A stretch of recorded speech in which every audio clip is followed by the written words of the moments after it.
Bismillahirrahmanirrahim. Assalamualaikum warahmatullahi wabarakatuh. Alhamdulillahi rabbil alamin. Wassalatu wassalamu ala asyrafil anbiya'i wal mursalin Muhammadin wa ala alihi wa ashabi ajma'in amma ba'd. Para peserta kajian tadabbur ayat-ayat pemuda di dalam Al-Quran yang dirahmati Allah Subhanahu wa Ta'ala. Puji syukur alhamdulillah Allah Subhanahu wa Ta'ala masih memberikan kita kenikmatan untuk bisa berkumpul di majelis ini, di majelis yang mulia, majelis yang insya Allah penuh dengan berkah, majelis yang insya Allah Allah Subhanahu wa Ta'ala turunkan curahan rahmatnya, karena di majelis ini sama-sama kita bertalabul ilmi, sama-sama kita mengkaji kandungan-kandungan ayat-ayat yang ada di dalam Al-Quran dengan satu tema yang sangat penting terkait dengan pemuda, di mana para pemuda ini adalah generasi yang memikul peradaban Islam. Baiknya pemuda menjadi harapan kebangkitan umat ini, dan rusaknya pemuda juga menjadi masa depan yang suram bagi umat ini. Maka bagian dari upaya kita untuk memperbaiki para pemuda adalah dengan mengambil petunjuk dari apa yang ada di dalam Al-Quran, dengan mentadabburi ayat-ayat yang berbicara tentang pemuda, dan kita meminta kepada Allah Subhanahu wa Ta'ala agar Allah Subhanahu wa Ta'ala selalu membimbing kita, selalu memberikan tuntunan kepada kita, sehingga setiap yang kita lakukan sesuai dengan apa yang diridhai oleh Allah Subhanahu wa Ta'ala, dan juga sesuai dengan petunjuk dari Allah Subhanahu wa Ta'ala. Salawat serta salam semoga tetap terlimpah curahkan kepada junjungan kita Nabi besar Nabi Muhammad Sallallahu Alaihi Wasallam, juga kepada keluarga beliau, para sahabat beliau, dan seluruh umat beliau. Baik, insya Allah di pertemuan pada malam hari ini yang akan kita bahas adalah tema pemuda, potret manusia yang terjaga dari fitnah wanita. Dan pembahasan tentang fitnah wanita adalah pembahasan yang sangat penting, dan satu di antara sekian banyak fitnah yang oleh Nabi kita Nabi Muhammad Shallallahu Alaihi Wasallam diperingatkan adalah terkait dengan fitnah wanita. Dan bahkan umat-umat terdahulu juga binasa disebabkan karena fitnah wanita salah satunya. Dan bahkan di dalam Al-Quran ketika Allah Subhanahu wa Ta'ala membahas tentang perzinahan, maka Allah dahulukan az-zaniyatu waz-zani, pezina perempuan dan pezina laki-laki.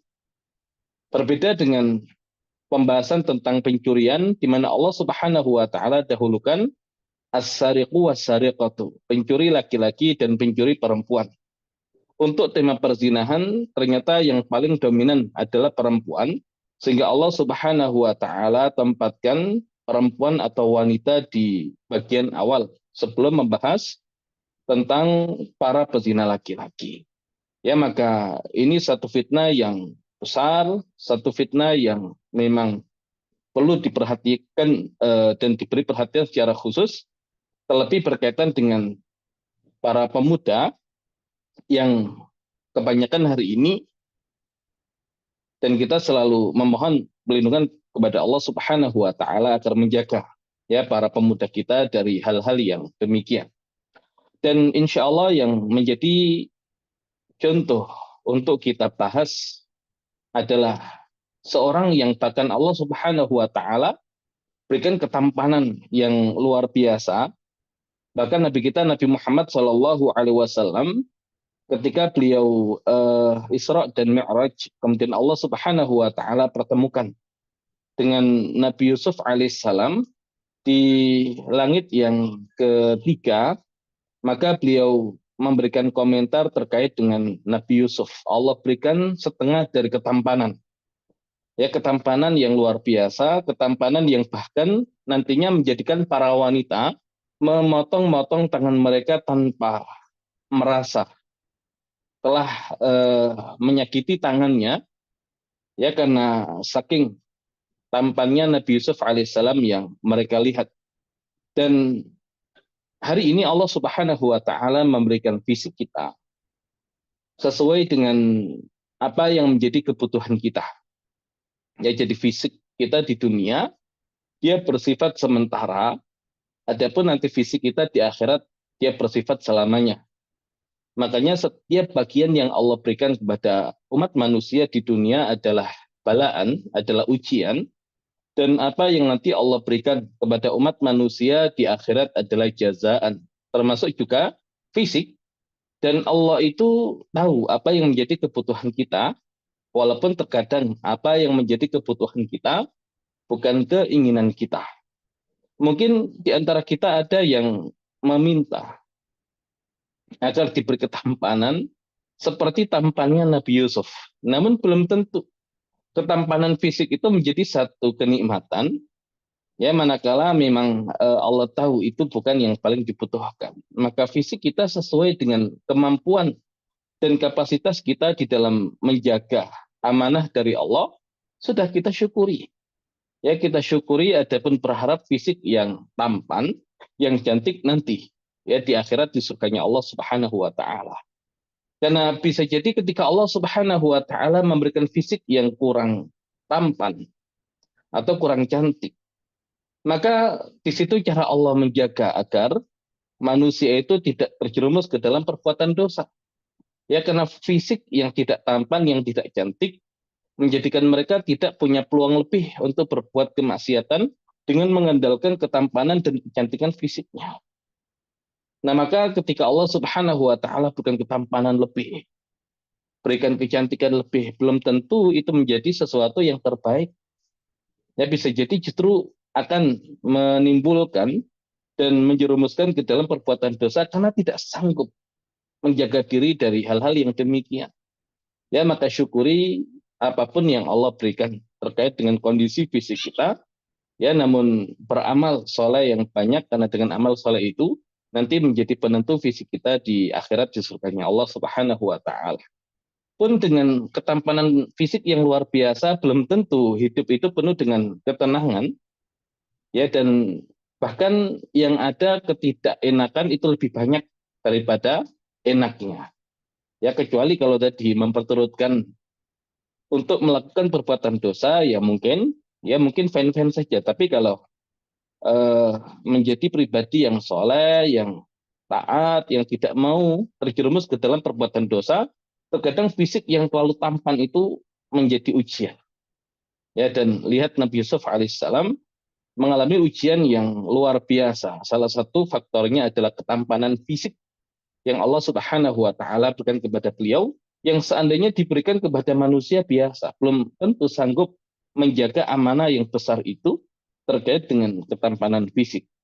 Nah, artinya kalau Nabi Yusuf saja yang setampan itu bisa menjaga dirinya, ya maka ya tidak ada alasan hari ini mereka yang tidak setampan Nabi Yusuf kemudian tidak bisa menjaga dirinya dari hal-hal yang diharamkan oleh Allah Subhanahu wa taala.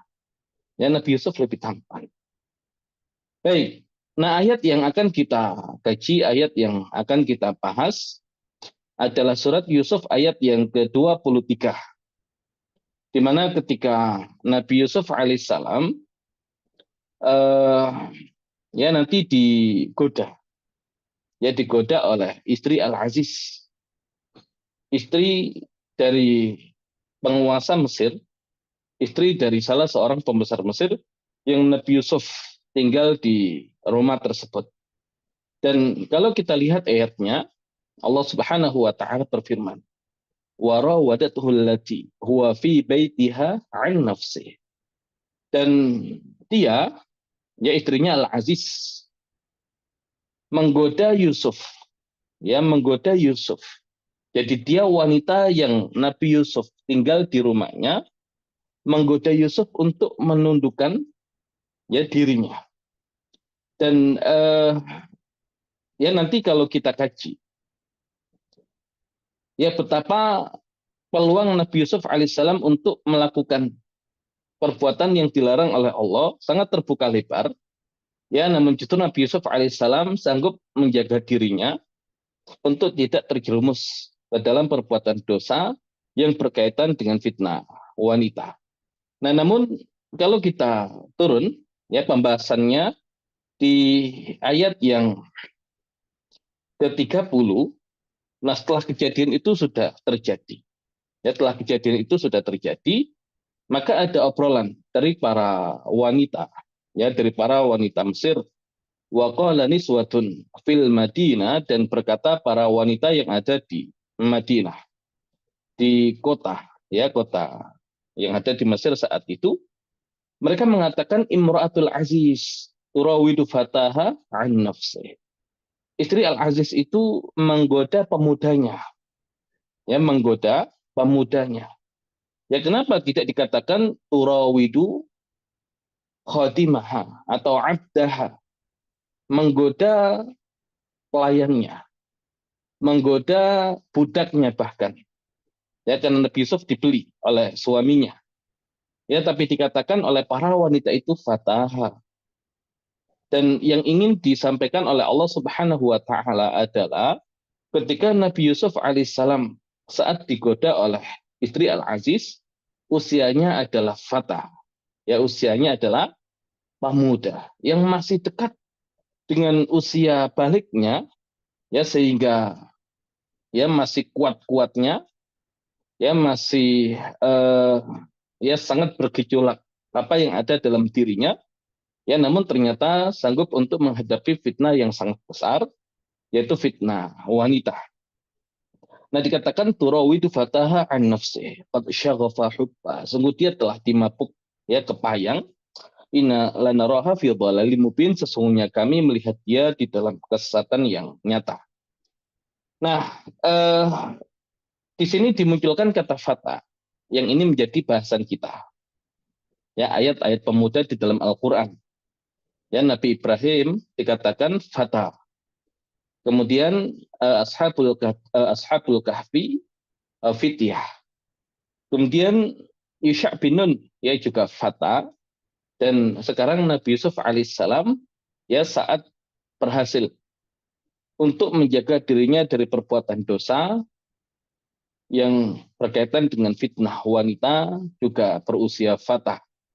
Nah, pertanyaannya, kenapa Nabi Yusuf itu sanggup untuk menjaga diri dari yang demikian?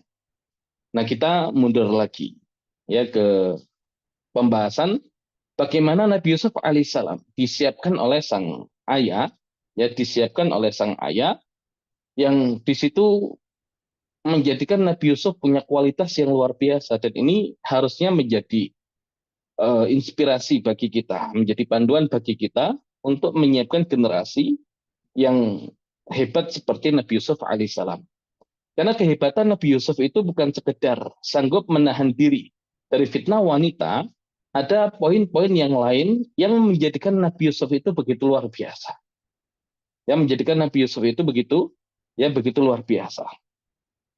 Nah, kalau kita lihat proses pembelian Nabi Yusuf oleh Al-Aziz, ya, proses pembelian Nabi Yusuf oleh Al-Aziz ketika ditemukan oleh para saudagar, oleh para pedagang, di ayat yang ke-20, wa syarauhu bi thamanin bakhsin darahima ma'dudah wa kanu fihi zahidin, dan mereka menjualnya, yaitu Yusuf, dengan harga rendah, yaitu beberapa dirham saja, sebab mereka tidak tertarik kepadanya.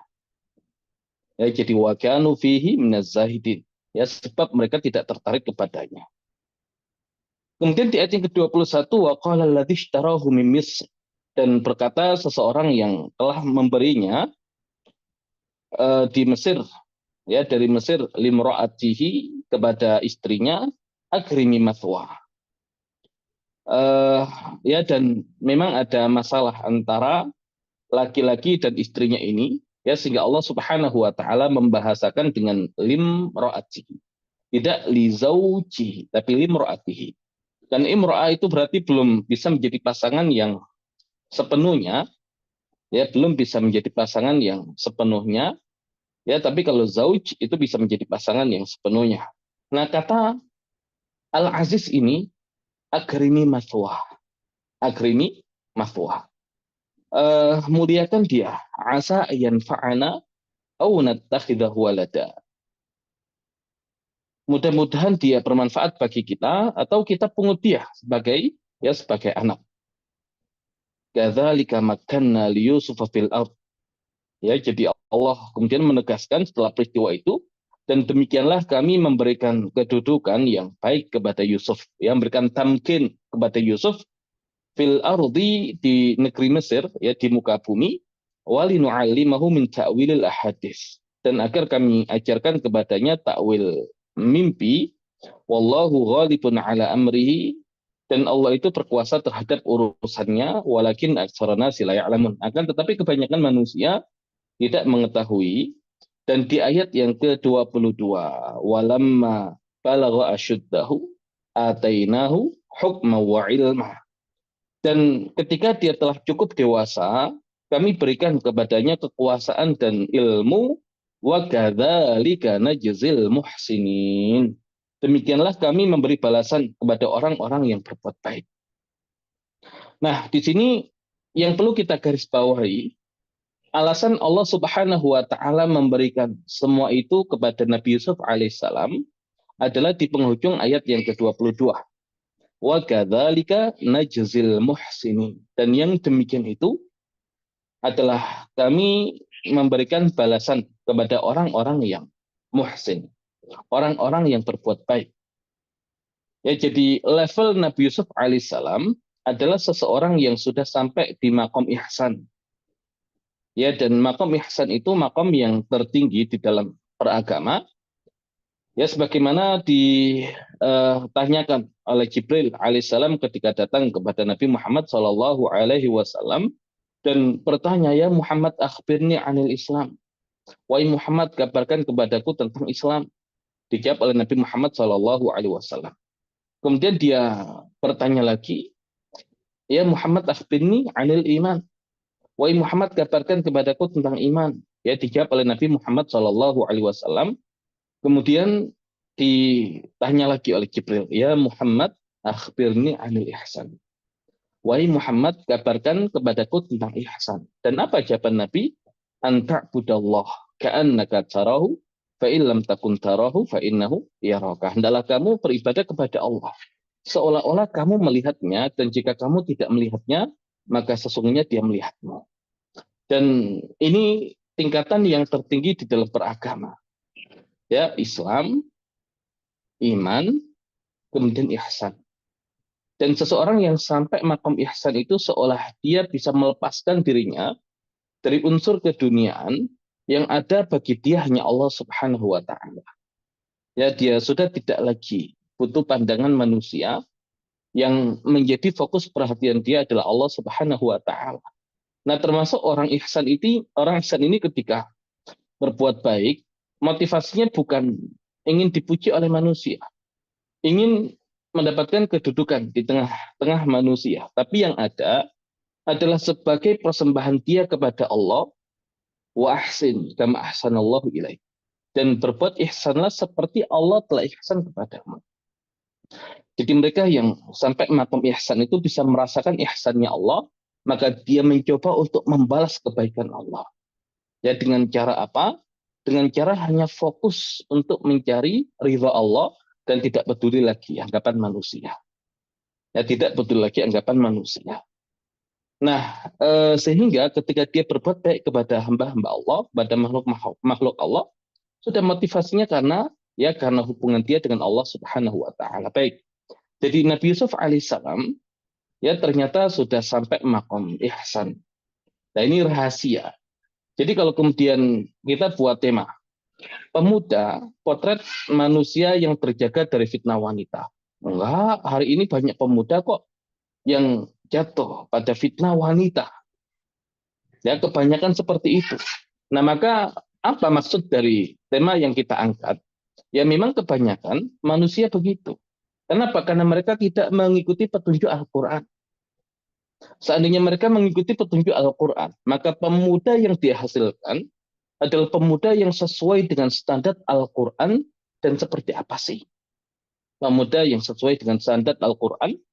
Ya, adalah seperti Nabi Yusuf alaihissalam, seorang pemuda yang terjaga dari fitnah wanita. Apakah bisa? Bisa. Buktinya Nabi Yusuf bisa. Terus bagaimana caranya? Nah, ini pentingnya.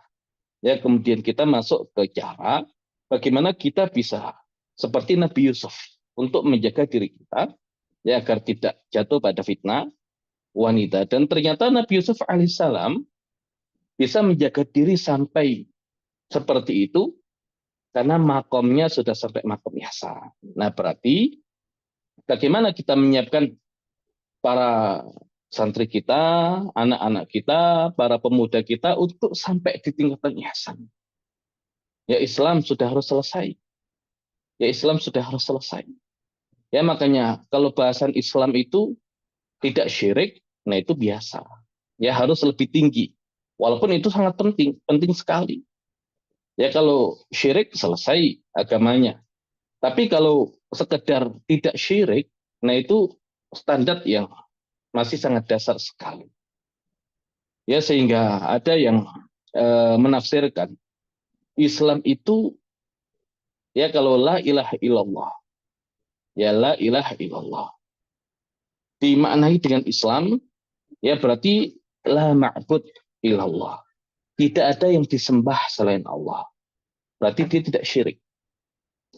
Kemudian kalau naik ke iman, la maksud illallah. Tidak ada yang dimaksud. Tidak ada yang dituju kecuali Allah. Ya dia sudah tidak lagi syirik, ya tapi bahkan lebih tinggi. Ya menjaga dirinya dari keinginan-keinginan untuk dilihat oleh manusia. Dipuji oleh manusia. Kadang orang tidak syirik, tapi masih riak. Syirik kecil. Ya masih ingin dipuji orang. Ya tapi kalau iman itu sudah sampai di level yang lebih tinggi. Nah, kalau ihsan dikatakan la maujud illallah. Tidak ada yang ada, tidak ada yang wujud kecuali Allah. Seolah bagi dia semuanya ini fana, yang ada hanya Allah. Karena Allah yang tidak fana, maka yang berhak atau yang layak untuk dijadikan sebagai tujuan hanya Allah Subhanahu wa taala. Sampai ke titik itu. Ya, dia tidak peduli lagi dengan orang lain, yang dituju hanya Allah. Makanya ya dikatakan tidak peduli dengan laumata laim, dengan celaan dari orang yang mencela. Selama Allah ridho sudah. Makanya Nabi Shallallahu Alaihi Wasallam dalam kondisi yang sulit ketika pulang dari Taif, ya komentar beliau apa? Selama yang demikian bukan karena murkamu, maka saya tidak peduli.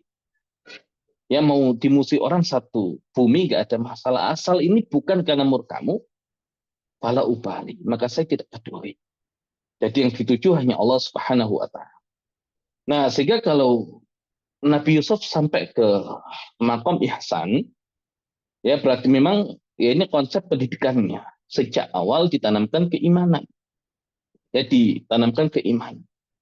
Jadi bayangkan Nabi Yusuf itu ketika ketika dengan ayahnya ya tidak sampai berusia dewasa. Ya masih sangat belia. Kesempatan untuk bersama dengan ayahnya Nabi Yakub alaihissalam. Ya makanya ketika ditemukan di sumur, ya komentar dari orang yang menemukan Nabi Yusuf di dalam sumur,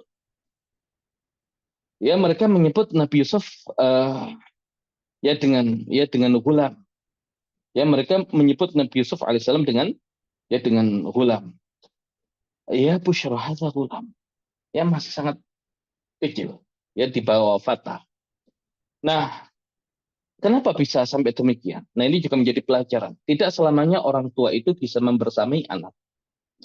Ya, tidak selamanya orang tua bisa membersamai anak. Makanya ada waktu di mana kita harus menyerahkan anak kita kepada Allah, biar Allah yang menjaga.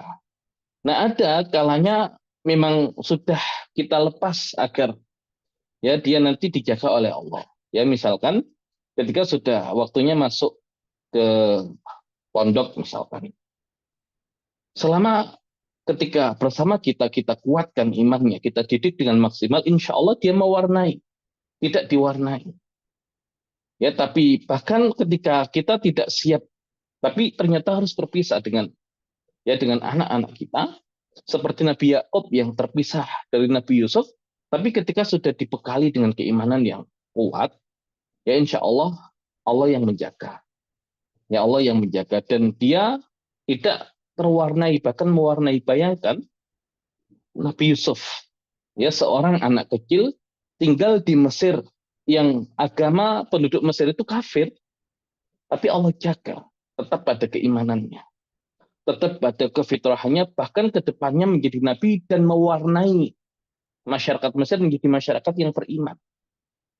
Nah, berarti penanaman iman ini yang perlu dikuatkan ketika masih belia. Jadi ketika muda sudah matang tadi. Ya, kenapa kan di usia belia ditanamkan pendidikan iman kepada mereka. Ya, dan yang paling utama adalah iman kepada Allah. Dan kalau kita lihat nama Allah yang dominan yang diajarkan oleh Nabi Yakub kepada Nabi Yusuf. Ya, di samping itu juga disuruh untuk mengingat tentang sejarah besar eh, ya kakek-kakeknya, sehingga ketika selesai Nabi Yakub mentakwilkan mimpi dari Nabi Yusuf alaihissalam, kemudian memberikan saran untuk tidak menyampaikan mimpinya itu kepada saudara-saudaranya agar setan itu tidak membuat tipu daya untuk membinasakan Nabi Yusuf. Nah, maka di ayat yang ke-6 di surat Yusuf, wa kadzalika yajtabika rabbuka wa yu'allimuka min ta'wilil ahadits. Dan demikianlah Tuhanmu memilih engkau untuk menjadi nabi. Nah, jadi ditanamkan ya oleh Nabi Yakub, Tuhanmu sudah memilihmu untuk menjadi nabi. Ini belum diangkat jadi nabi, tapi nanti diangkat oleh nabi, ya menjadi nabi. Nah, ini juga pelajaran. Ya, jadi untuk Nabi Yusuf jelas ini busyra dari Allah, beliau akan diangkat menjadi nabi. Nah, apa yang bisa kita ambil? Ya, berarti kita sugesti anak-anak kita. Kedepannya jadi orang besar. Ya, kedepannya jadi orang besar. Ya, jadi ulama. Ya, kemudian eh, ya jadi yang lain yang dengannya dia menyiapkan dirinya. Sama Nabi Muhammad SAW ketika masih kecil biasa duduk di tempat kakeknya. Abdul Muttalib, pemimpin Mekah. Yang mana paman-pamannya tidak ada yang berani duduk di tempat Abdul Muttalib, tapi ketika Nabi duduk, ya kemudian dilarang oleh paman-pamannya, apa kata Abdul Muttalib, biarkan anakku ini. Di masa yang akan datang dia punya perkara yang besar. Nah, itu mensugesti. Ya, mensugesti. Walaupun kalau Nabi Yusuf pasti. Kan dari mimpinya Allah angkat beliau jadi nabi ke depannya. Dan ini menjadi pelajaran hari ini. Ya, jadi bukan anak itu memiliki cita-citanya sendiri. Salah besar orang tua itu membiarkan anaknya menentukan nasibnya di kemudian hari, cita-citanya di kemudian hari. Lah urusan harta saja nggak boleh kok diserahkan kepada mereka, masa urusan dia di masa depan diserahkan kepada mereka. Yang ada orang tuanya itu melihat potensi yang ada pada diri anak, dan bahkan orang tua boleh kemudian punya harapan anaknya itu ingin menjadi apa. Ya, kemudian dia berdoa, dia arahkan anaknya ke sana dan dia dukung anaknya itu, dia support anaknya itu agar bisa menuju menjadi apa yang menjadi cita-citanya, bukan dibiarkan. Ya, bukan dibiarkan. Ya, namanya anak-anak. Dan itu kalau kemudian tertanam, itu yang dia tuju masalah. Nah, makanya ya di sini Nabi Yusuf diberikan informasi oleh sang ayah, wa kadzalika yajtabika rabbuka wa yu'allimuka min ta'wilil ahadits wa yutimmu ni'matahu 'alaika, dan dia menyempurnakan nikmatnya untukmu, wa ala ali Yaqub, dan juga untuk keluarga Yakub, kama atammaha ala abawaik, sebagaimana dia telah menyempurnakan untuk dua orang ayahmu, min qablu sebelumnya, Ibrahim wa Ishak, yaitu Ibrahim dan Ishak. Inna rabbaka alimun hakim, sesungguhnya Rabbmu itu alim, maha mengetahui, hakim, maha bijaksana. Ya, dan di antara sekian asmaul husna, ya makanya Nabi mengatakan inna lillahi tis'atan wa tis'ina isman mi'atan ila wahida man ahsaha dakhalal jannah. Sesungguhnya Allah Subhanahu wa taala memiliki 99 nama, 100 kurang satu. Siapa yang bisa mengihsanya dia pasti akan masuk surga. Dan bagian dari mengihsa itu memahami dan mengamalkan apa yang menjadi kandungan dari asmaul husna tersebut. Ya, dan Nabi Yusuf di antara sekian banyak asmaul husna yang dominan adalah alim dan hakim. Allah al-alim, Allah al-hakim. Dan ini nanti diulang lagi oleh Nabi Yusuf. ketika sudah berkumpul dengan keluarganya, ya nama Allah Al-Alim, nama Allah Al-Hakim diulang oleh Nabi Yusuf. Artinya ini yang menguatkan Nabi Yusuf. Bahkan ketika harus jauh dari sang ayah nggak ada masalah. Ayahnya sayang, tapi Allah lebih sayang. Kalau ayahnya ingin menjaga, maka Allah lebih menjaga karena Allah itu pencipta. Ayahnya nggak tahu, Allah alim, Allah mengetahui. Ya, kemudian dalam kondisi yang sulit, Allah hakim, pasti ada hikmah di balik itu. Ya, jadi ditanamkan dengan sangat kuat oleh sang ayah ya tentang hubungan ya dengan Allah Subhanahu wa taala, dan ini model ayah yang benar. Ya, tidak menjadi hijab antara anaknya dengan Allah, tapi menjadi perantara dan wasilah agar anaknya itu bisa sampai kepada Allah. Ya, sampai kepada Allah. Nah, sehingga ini yang menjadikan Nabi Yusuf begitu luar biasa. Nah, makanya jangan meremehkan ya anak-anak yang di jenjang sekolah dasar itu ditanamkan tadi. Ya, ditanamkan pendidikan iman. Ya, karena iman dulu di awal. Dan itu nanti membentuk kualitas dan karakter. Ya, makanya ya kalau kita selalu menyampaikan di Mahbarah, 3 lapis ilmu. Ilmu tentang Allah. Nah, ini fondasi iman. Kemudian ilmu tentang perintah dan larangan Allah. Nah, ini sudah masuk ke ranah syariat. Kemudian ilmu tentang ciptaan Allah. Nah, itu kalau urutannya benar, insya Allah sampai di titik itu 3 lapis ilmu bisa dikuasai. Tapi kalau urutannya salah, nggak bakal. Ya, tidak bakal. Ya, karena Allah itu yang sudah mengetahui kok visi kita itu settingannya seperti apa, dan urutan ilmu yang harus dimasukkan seperti apa. Ya, kalau saya buat perumpamaan, ya seandainya ada ya wadah, ya ada wadah. Kemudian ada balok-balok kayu, kemudian ada pasir. Kalau saya masukkan pasir terlebih dahulu, ya sehingga memenuhi apa yang ada di wadah tersebut, balok-balok kayu saya masukkan. Saya yakin nggak akan cukup ya tempatnya, nggak akan cukup, nggak bisa masuk semuanya. Nah, tapi bayangkan kalau balok-balok kayu dimasukkan terlebih dahulu, kemudian baru dimasukkan pasir. Nah, ruang-ruang yang kosong tadi itu akan terisi oleh pasir, sehingga semua bisa masuk dengan sempurna. Sama, ya kita mengenal Allah, ya kita mengenal Allah, ya ilmu tentang Allah di awal. Nggak ada pernah selesainya sampai ke tingkatan yang ketiga. Itu pun masih berkaitan ya dengan Allah, ya masih berkaitan dengan Allah. Uh, ya tadi ilmu tentang Allah. Naik lagi ilmu tentang perintah dan larangan Allah. Ketika dia kaji tentang perintah dan larangan Allah, dia ketika mengenal Allah, kenapa Allah bikin perintah, bikin larangan? Ya, dia mengenal Allah Ghani, Allah nggak butuh. Tapi kenapa? Ada larangan, ada perintah. Oh, berarti di balik perintah dan larangan Allah itu ada maslahat buat hamba-hambanya.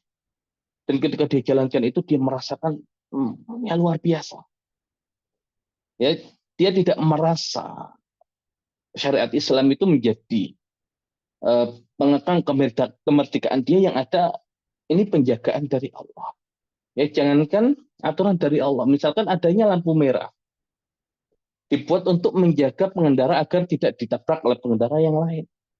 Ya, kalau orang tidak mau diatur, bablas lampu merah, ya ditabrak dari segala arah. Nah, itu baru aturan buatan manusia. Bagaimana dengan ya aturan yang Allah buat? Pasti untuk menjaga manusia, dan ketika digaji luar biasa. Ya, dan ya makanya ini nanti kalau kita kaji lebih detail di mazhab Syafi'i, ya walaupun yang lain luar biasa, tapi karena kita di Indonesia mengkaji mazhab Syafi'i, ya secara aturan Allah tadi perintah dan larangannya luar biasa, ajaib, ya ajaib. Nah, itu seolah-olah tadi ada rongga-rongga iman yang mungkin belum tertutupi, ketika itu tertutupi. Makanya kalau bahasa sahabat, ya kita belajar iman, baru belajar Quran. Ketika belajar Quran ini tentang perintah dan larangan Allah, tambah iman kita. Nah, seperti balok-balok tadi yang masih kosong, tadi ruang-ruangnya itu ditutupi oleh ya pasir-pasir. Nah, ketika belajar tentang ciptaan Allah itu juga nambah iman lagi, nambah iman lagi. Ya, sehingga kalau kemudian kita belajar tentang ilmu gunung misalkan, ya kita kaji Al-Qur'an. Wal jibala autada, dan gunung-gunung itu autada sebagai pasak-pasak. Ya, dan ini diperumpamakan dan agak janggal perumpamaannya. Karena biasanya yang kecil diperumpamakan dengan yang besar. Ini yang besar diperumpamakan dengan yang kecil. Tapi bukan wujud benda besar atau kecilnya, tapi fungsinya. Ya, fungsinya. Dan kalau kemudian diartikan gunung itu lebih, ya seperti pasak, lebih banyak tertanjap di bawahnya dibandingkan yang nampak di atas. Ini perlu diperhatikan ulang juga. Kan gunung itu dia eh, ya lapisan kerak bumi yang terdorong oleh magma yang ada di bawah sehingga naik. Ya akarnya mana ya magma. Ya tapi magma bukan gunung. Gunungnya ya yang ada di atas. Eh ya sehingga kalau dikatakan akarnya lebih dalam. Nah akar yang mana? Ya akar yang mana? Kalau seandainya gunungnya itu. Ya tapi kalau kemudian ya memang disangkutkan dengan magma yang ada di dalam perut bumi. Yang oleh Syekh Sya'rawi itu beliau menjelaskan yang dijaga oleh pasak itu bukan apa yang ada di dalamnya, tapi yang dijaga oleh pasak itu apa yang ada di atasnya. Karena dengan adanya pasak itu tenda tidak terbang. Nah, sehingga beliau menafsirkan yang dijaga oleh pasak itu ya adalah atmosfer yang ada di uh, ya lapisan luar bumi. Ya dengan adanya gunung-gunung itu ya seperti pasak karena tadi tembusnya ke magma yang ada di bawah. Jadi magma yang dia ini berarti ya nanti gunung banyak macamnya. Ya banyak macamnya. Nah ini gunung yang dia sampai tersalur ke bawah, ya tersalur ke atau tersambung ke magma tadi. Dan bahkan ketika dikaji lagi, ya kaitannya bukan sekedar atmosfer, ya tapi berkaitan dengan apa magnetosfer ini berkaitan dengan magnet, medan magnet yang menjadikan bumi itu juga ya memiliki kekuatan magnet yang dengannya tidak ya bisa berbenturan atau ya terkena benda-benda yang besar yang ada di luar angkasa. Yang itu kaitannya dengan apa yang ada di dalam perut bumi. Makanya ketika nanti sampai apa yang ada di perut bumi itu ya dia tidak berfungsi. Nah ini juga kehilangan medan magnetnya dan itu ya menjadi uh, ya planet yang rawan untuk dijatuhi oleh benda-benda angkasa. Namun aku lihat ya jadi ketika belajar iman ya belajar tentang Allah, perintah larangan Allah, ciptaan Allah. Nah itu menjadikan bukan sekedar kuat imannya, tapi semua dimensi yang ada dalam dirinya itu terkuatkan. Nah, kita lihat Nabi Yusuf. Ya, karena orang kalau hari ini bicara ihsan, oh itu ya hanya pinter agama saja, nggak bisa yang lain. Nggak begitu. Ya, nggak begitu. Ya, jadi ya orang yang belajar agamanya kuat. Ya, dia mudah paham apa yang dikatakan oleh orang-orang walaupun tidak terkait ya dengan agama. Tapi orang yang nggak ngerti agama, pinter di bidang ilmu apapun ngomong agama berantakan, ngawur dia. Yang ngawur. Ya, tapi kalau ngawurnya yang tidak berkaitan dengan agama, mungkin orang yang ngerti agama biarkanlah nggak terkait dengan agama, tapi ngawurnya kalau masuk ke ranah agama, nah itu kemudian dibuka habis, ya kelihatan bodohnya. Ya kenapa? Karena nggak bisa orang itu nggak kokoh agamanya, belajar yang lain dulu, kemudian ya baru ilmu yang harusnya dipelajari di dasar itu malah nggak dipelajari. Nah itu nggak sekokoh itu. Ya walaupun bagi orang awam sudah terkagum-kagum, tapi nggak ada hebatnya, biasa saja. Nah lihat Nabi Yusuf yang oleh sang ayah ini Nabi Yakub yang menanamkan itu kepada beliau. Yang nanti insya Allah di pertemuan yang berikutnya ketika sampai di level Nabi Yusuf ngatur negara, itu juga nanti bahasan kita. Nah kok bisa sampai selevel itu? Nah lihat proses awalnya dulu. Nah kita lihat ya bagaimana Nabi Yusuf itu nanti ketika dijual. Ya jadi bayangkan ini Nabi Yusuf yang disiapkan oleh sang ayah dengan pondasi iman yang luar biasa dan juga pemahaman tentang syariat tadi. Itu beberapa hal yang terkait dengan syariat. Ya kan nanti Nabi Yusuf tahu aturan yang berlaku di agamanya.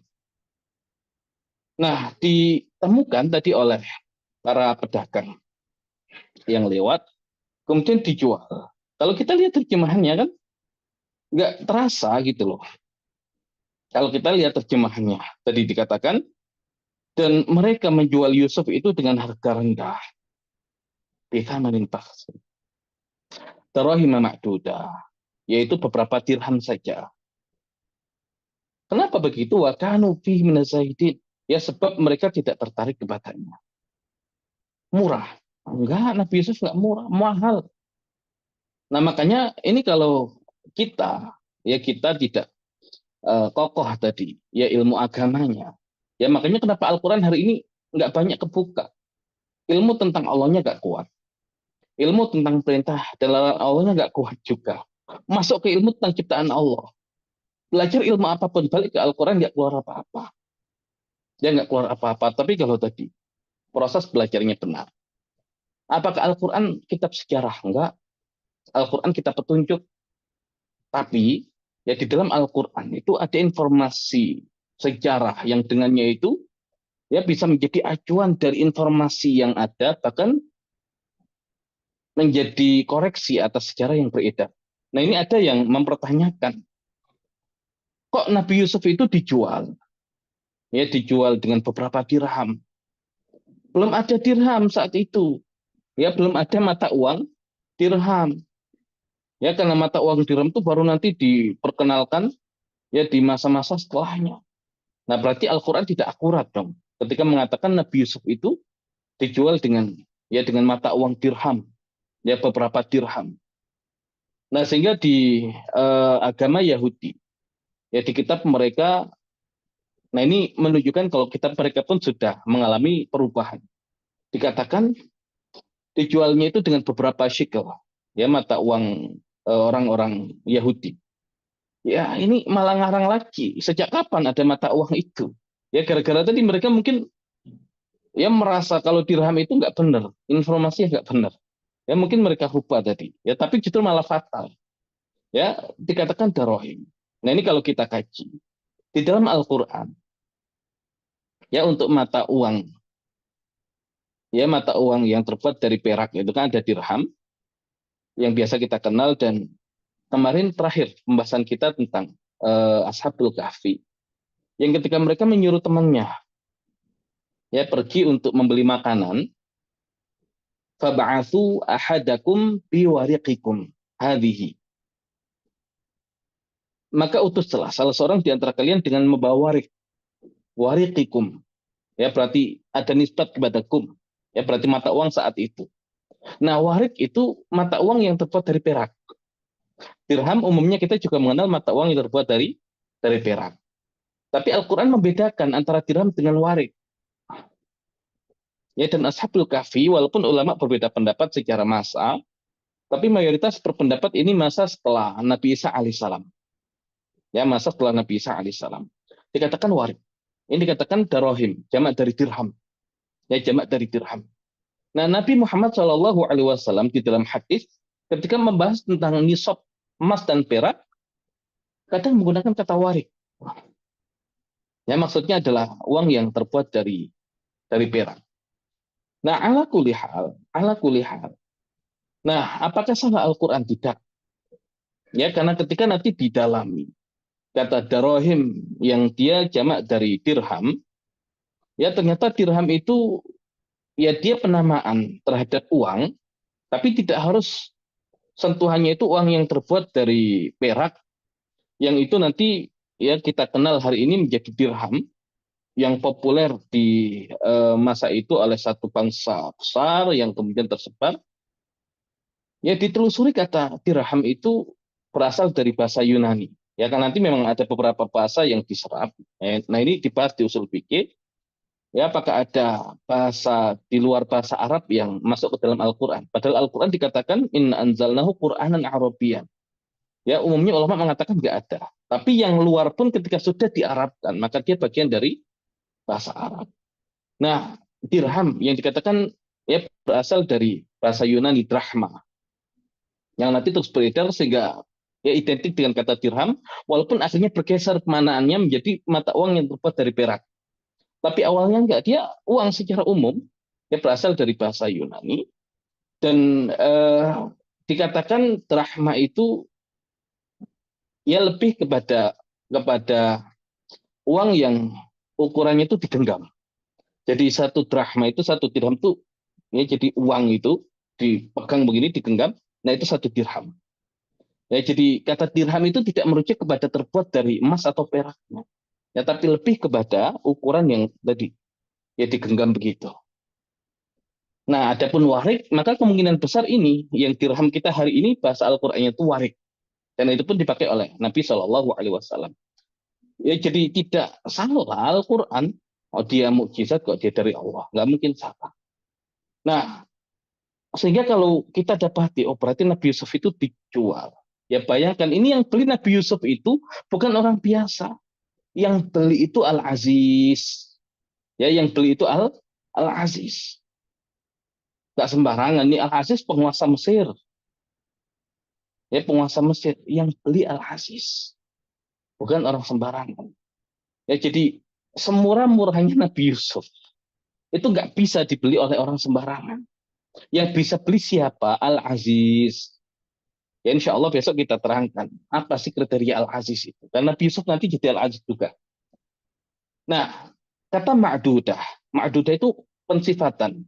Dia sifat untuk darahim. Dia mufrad. Di Al-Quran ada kata ma'dudat, ada kata ma'dudah. Ya, dan mana yang lebih banyak? Ma'dudah pakai mufrad atau ma'dudat jamak? Ya, maka yang lebih banyak itu pakai mufrad. Pensifatan dengan mufrad itu lebih banyak dibandingkan pensifatan dengan jamak.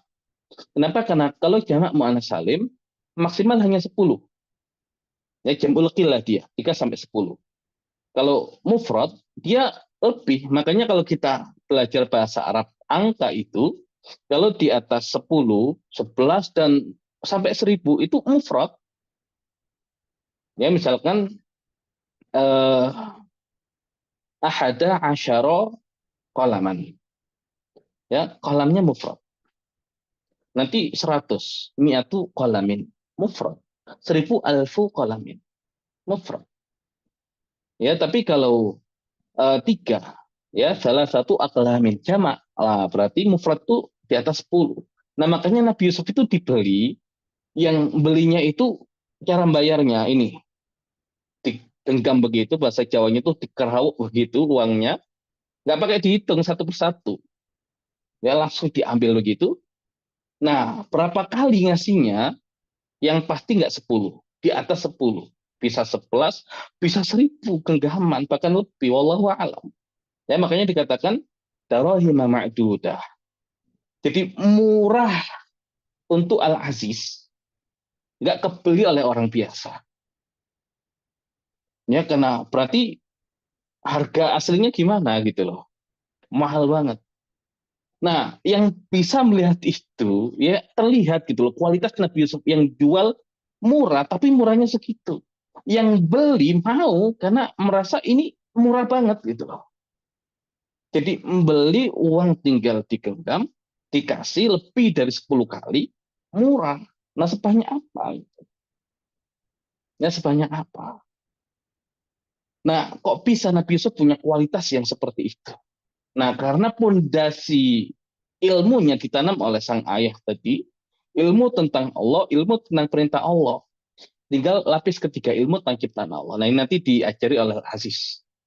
Ya bahasanya diberi sentuhan oleh Al-Aziz untuk menjadikan Nabi Yusuf itu seorang yang luar biasa.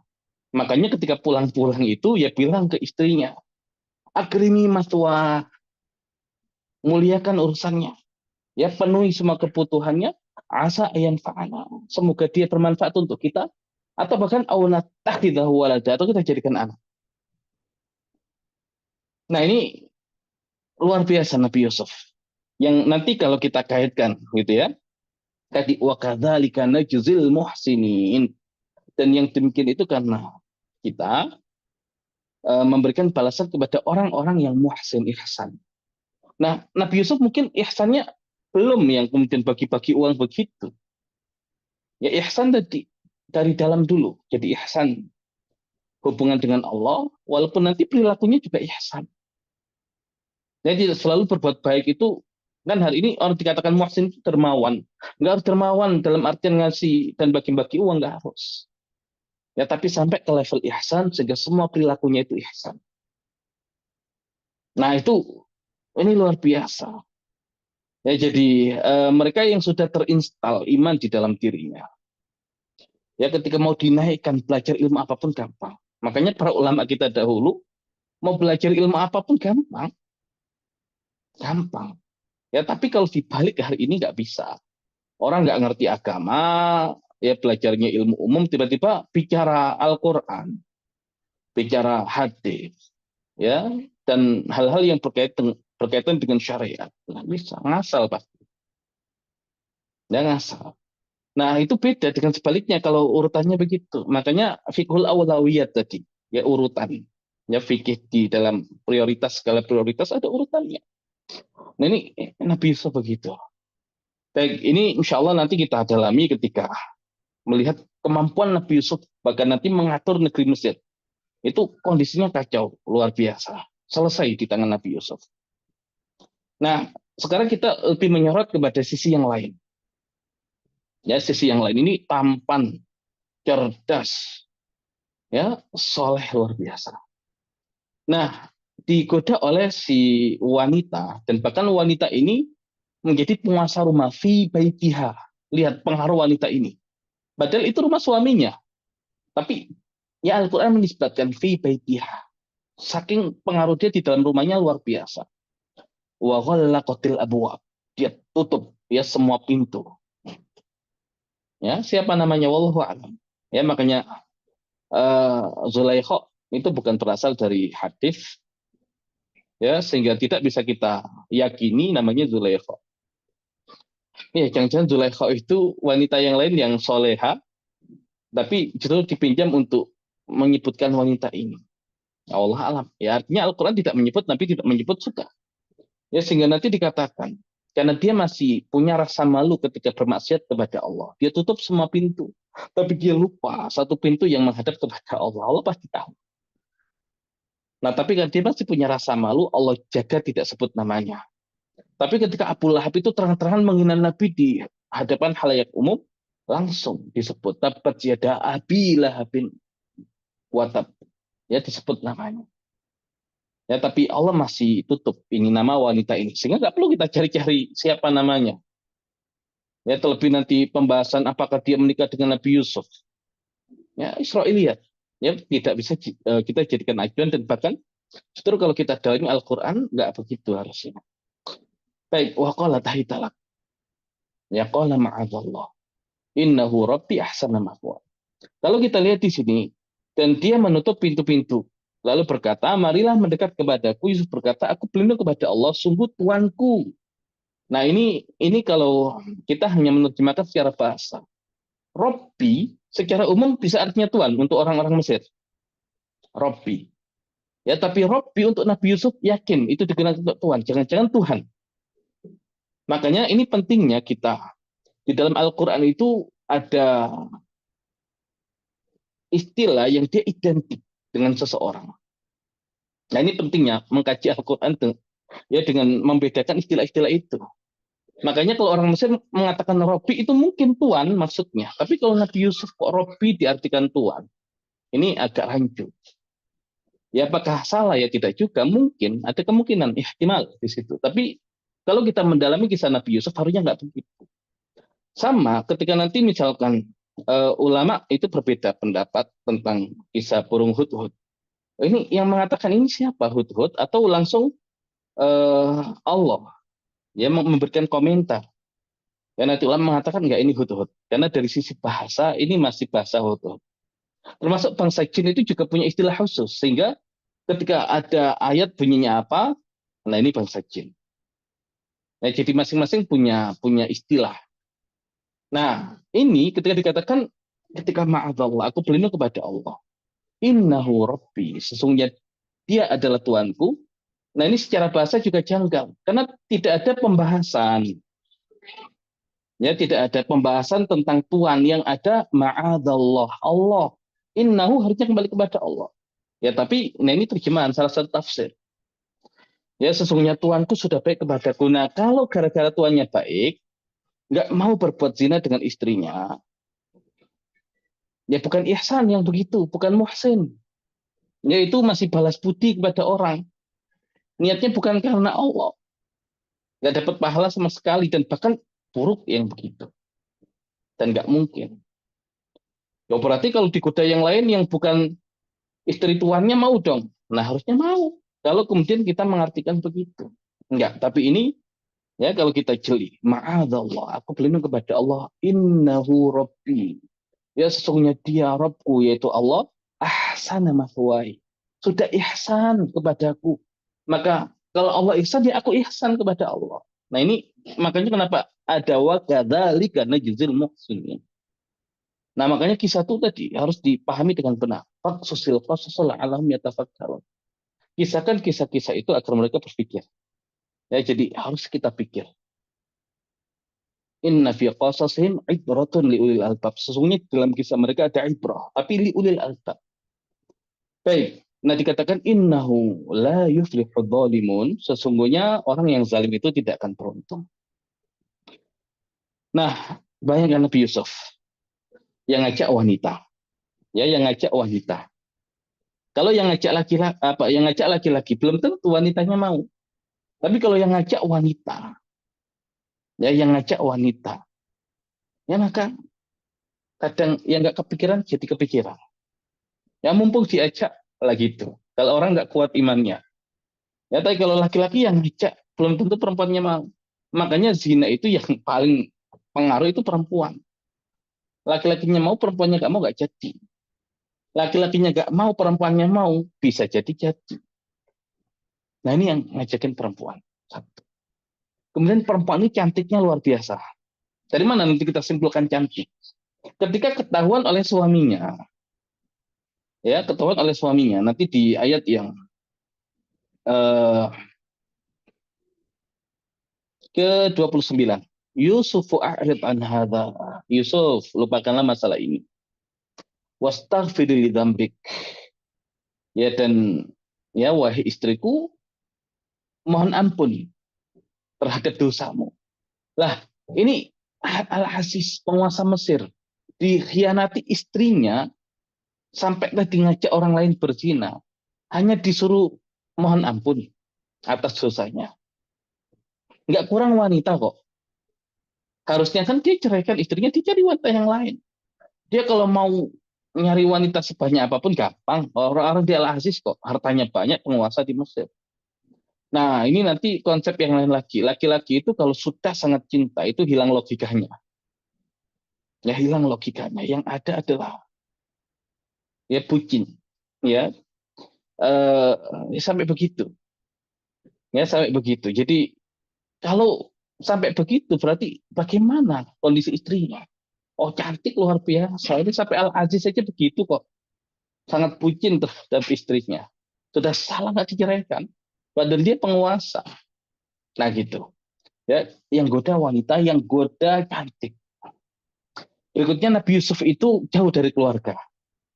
Ya jauh dari keluarga. Kalau kalau dekat keluarga mungkin masih masih ada segan, nggak enak sama keluarganya. Ya, tapi jauh dari keluarganya. Dan orang biasanya kalau jauh dari keluarga itu cenderung potensi berbuat dosanya lebih besar. Ya, nggak ada pengekangan atau kemudian rasa bersalah dengan keluarga. Yang berikutnya Nabi Yusuf itu statusnya budak atau pembantu. Dan kalau berbuat zina pun nggak akan ada yang mencela, biasa. Beda dengan orang merdeka. Beda dengan orang merdeka. Ya makanya ketika nanti Nabi di salah satu baiat terhadap para wanita jangan berzina, Hindun mengatakan, wahai Rasulullah, apakah orang merdeka akan berzina? Nah artinya orang merdeka yang baik-baik ya akan zina. Nabi Yusuf statusnya pembantu tadi atau budak. Dan yang berikutnya Nabi Yusuf itu perjaka. Ya namanya perjaka itu pasti potensi dan keinginannya itu sangat besar, rasa penasarannya. Mumpung ada kesempatan. Enggak. Dan yang menghalangi beliau tadi itu, ya, ingat Allah. Ma'adzallah, dalam kondisi seperti ini ingat Allah.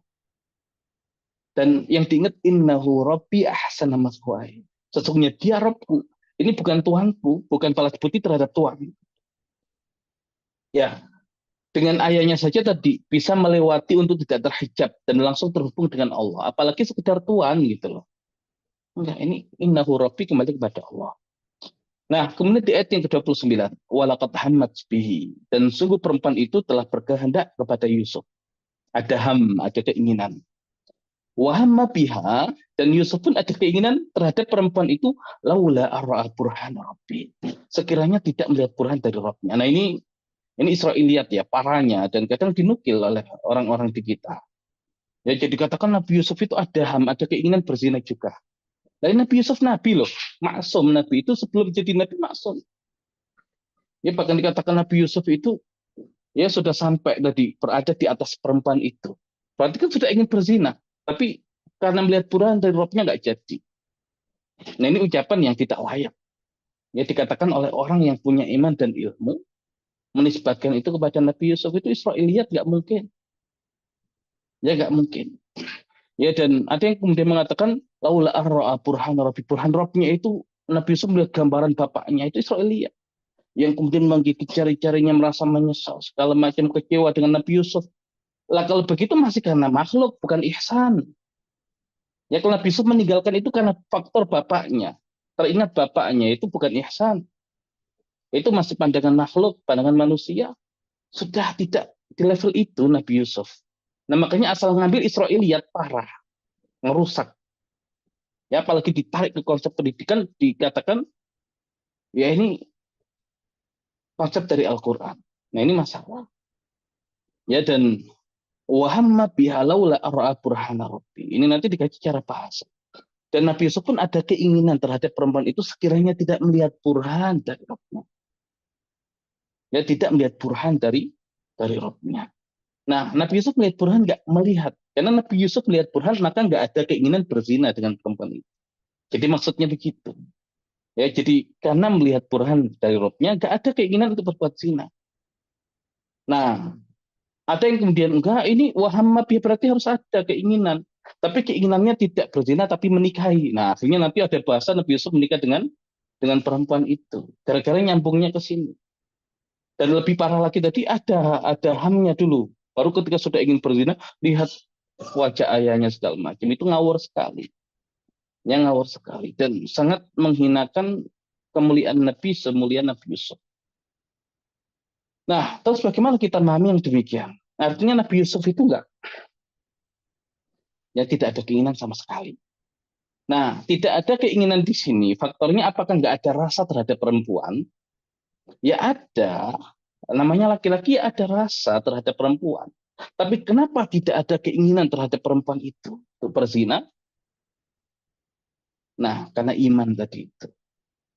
Ya, seandainya tidak ada ayat ini, misalkan walaqad hammat bihi, dan sungguh perempuan itu ada keinginan berbuat zina dengan Yusuf. Nggak ada bahasan dan Nabi Yusuf pun ada keinginan.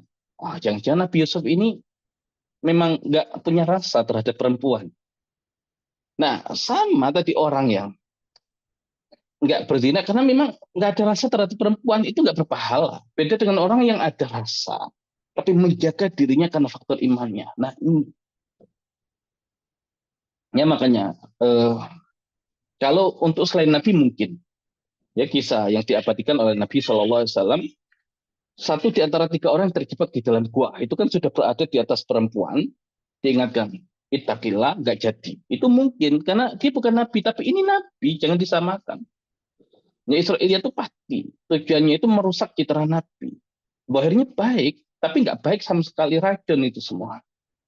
Ya sehingga dikatakan waham Nabi laula ara'a burhan Rabbi. Nah penyebab Nabi Yusuf tidak ada keinginan berzina itu karena melihat burhan dari Rabbnya. Karena faktor iman, bukan karena nggak ada rasa terhadap perempuan. Ya ada rasa nggak apa-apa, wajar laki-laki ada rasa terhadap perempuan. Tapi untuk melanggar aturan Allah itu jangan sampai. Nah, apa dalil Nabi Yusuf tuh nggak benar? Tadi semua anggapan itu, lihat. kadzalika linasrifa anhu su'a wal fahsya. Yang demikian itu agar kami memalingkan dia dari keburukan dan kekejian. Innahu min ibadinal mukhlasin. Ya, mukhlas. Jadi levelnya Nabi Yusuf itu bukan mukhlis.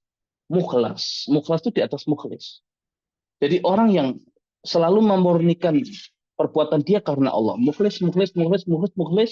Allah lihat, jadi mukhlas. Itu level yang lebih tinggi daripada mukhlis. Tidak semua orang mukhlas, tidak semua orang mukhlis mukhlas. Tapi kalau sudah mukhlas, itu melewati fase mukhlis. Dan lihat, setan pun nggak bisa menggoda orang yang mukhlas. Ya, ketika setan bicara untuk menggoda anak turun Nabi Adam, apa kata setan? Illa ibadakal mukhlasin. Nabi Yusuf pun levelnya udah nggak bisa digoda oleh setan, mukhlas beliau. Ya, dan termasuk ketika beliau mengatakan yang ya ketika nanti disidang oleh tuannya nggak melakukan apa-apa. Ya, Nabi Yusuf tidak melakukan apa-apa. Ya, kemudian nanti istri Al-Aziz juga ngaku. Ya, dia yang bersalah. Bahkan para wanita itu mengaku dia yang bersalah. Ya, jadi Allah menegaskan Nabi Yusuf itu tidak ada keinginan karena melihat burhan dari Rabb-nya. Kemudian ditutup dengan beliau itu min ibadinal mukhlasin. Yang setan pun nggak sanggup goda orang yang levelnya mukhlas. Istrinya Al-Aziz ngaku, para wanita ngaku, Nabi Yusuf pun memberikan klarifikasi, dia nggak ada apa.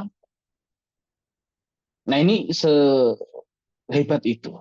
Ya, dan sedahsyat itu ya ketika seseorang itu sudah sampai di makom ihsan. Nah, makanya ini tugas kita. Bagaimana anak-anak kita, generasi kita ketika di usia balik itu, atau bahkan sebelum itu sudah sampai makom ihsan. Islam terlewati, iman, nah sampai di level ihsan. Nah, kalau sudah sampai di level ihsan, ya godaan yang terberat tadi termasuk fitnah wanita nggak masuk. Dan ihsan itu hubungan dengan Allah. Tidak lagi melihat pandangan manusia, sudah nggak ngefek. Ya, jadi berhubungan hanya karena Allah. Sehingga kalau dimaknai tadi karena tuannya, ya karena bapaknya, karena yang lain-lain, nggak masuk. Nah, di samping tadi bisa menjaga dari fitnah wanita, nanti kemampuan, ya kemampuan keilmuannya, akalnya, dan yang lain-lainnya luar biasa. Nah, jadi seolah ketika sudah terinstal tadi ilmu tentang Allah, itu ilmu-ilmu yang di atasnya itu mudah untuk dikuasai. Karena proses dan urutan belajarnya benar. Ya, namun ala kulli hal, ya target kita berarti ya sebelum mereka di usia balik, ya kekuatan yang kedua, kekuatan yang disertai dengan kematangan, berarti di usia mumayyiz kita siapkan. Bahkan sebelum itu ya sudah mulai tadi penanaman iman, ya penanaman iman. Dan dua nama yang nanti sangat dominan di diri Nabi Yusuf, Allah Al-Alim, Allah Al-Hakim. Ya, tapi ini bukan pembatasan. Ya, karena minimal 99 tadi kata Nabi Shallallahu Alaihi Wasallam. Tapi ini yang dominan. Ya, sesuai dengan kondisi nanti mana yang paling dominan. Ya, karena nanti ada pembahasan tentang latif juga di akhir ketika sudah berkumpul dengan keluarganya. Baik, ya ala kulli hal. Nah, ini pemuda, potret manusia yang terjaga dari fitnah wanita. Ya, tapi umumnya manusia di usia muda terfitnah. Nah, apakah bisa kita tidak terfitnah? Bisa, ikuti Nabi Yusuf. Dan ini yang diinginkan oleh Al-Quran, dan ini yang harus kita perbanyak ya pada diri para pemuda kita. Ya, dan bukan hanya dari sisi itu, nanti lebih ya dari sekedar terjaga dari fitnah wanita, tapi kemampuan bahkan sampai mengelola negara. Nah, itu akan mudah untuk dijalankan kalau levelnya sudah sampai ya muhsin. Ya, kadzalika najzil muhsinin, dan lebih dari itu juga tadi innahu min ibadinal mukhlasin. Ya, jadi sifat-sifat yang disebutkan tadi itu jadikan sebagai turunan untuk konsep pendidikan. Ya, jadikan kurikulum untuk menyiapkan para pemuda kita. Baik, yaitu secara umum yang bisa disampaikan. Ya, dan kita hanya menyorot sisi pemudanya saja dan penjagaan dari fitnah wanita. Adapun ya detail kisah Nabi Yusuf ya di forum yang lain insya Allah. Demikian wallahu a'lam bishawab. Assalamualaikum warahmatullahi wabarakatuh.